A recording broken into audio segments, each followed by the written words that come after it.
Hello friends, Vandalur பக்கத்தில் பைபாஸ்லேயே எனக்கு தெரிஞ்சவங்க ஃப்ரெண்டோட தோட்டம் இருக்குங்க. ஒரு 10 ஏக்கரை தோட்டம். நாங்கள் காலையிலே வந்து கிளம்பி இப்படி வந்துட்டோம். வந்து ரிலாக்ஸாக அப்படி சுற்றிட்டு மாம்பழம், இங்கே மாம்பழம் சேல்ஸ் பண்ணுறாங்க.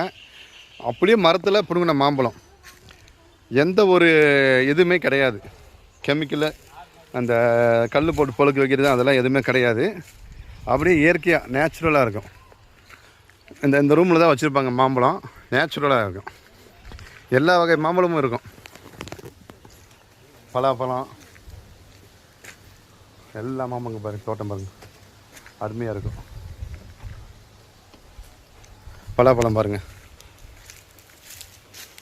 மாங்காய், எல்லா வகை மாம்பழமும் இங்கே இருக்கும். தேங்காய், லவாப்பழம், சப்போட்டா பழம் எல்லாமே இருக்கும். சூப்பராக இருக்கும். கிணறு பாருங்க. இதை பங்கனப்பள்ளி மாம்பழம் அப்படியே இயற்கையாக வச்சுருக்காங்க. தள்ளுங்கண்ணா, இயற்கையாக வச்சுருப்பாங்க. இந்த வைக்கப்புல்லை போட்டு தான் பழுக்க வைப்பாங்க. இந்த வைக்கப்புல் இதை போட்டு தான் பழுக்க வைப்பாங்க. எப்படி பாருங்க, ஒன்லி வைக்கப்புல் தான், வேறு எதுவுமே போட மாட்டாங்க. எல்லாம் பங்கனப்பள்ளி. இது வந்து இது ஓகே, ருமானியா. இது மல்கோவா. இது மல்கோவா. இதுதான் மல்கோவா. எல்லாம் இயற்கை தான். இது ருமானி. இது பங்கனப்பள்ளி. பங்கனப்பள்ளி பார்த்தீங்கன்னா எப்படி இருக்குங்கன்னு, பங்கனப்பள்ளி இப்படி தான் இருக்கும். செம்மையாக இருக்கும்.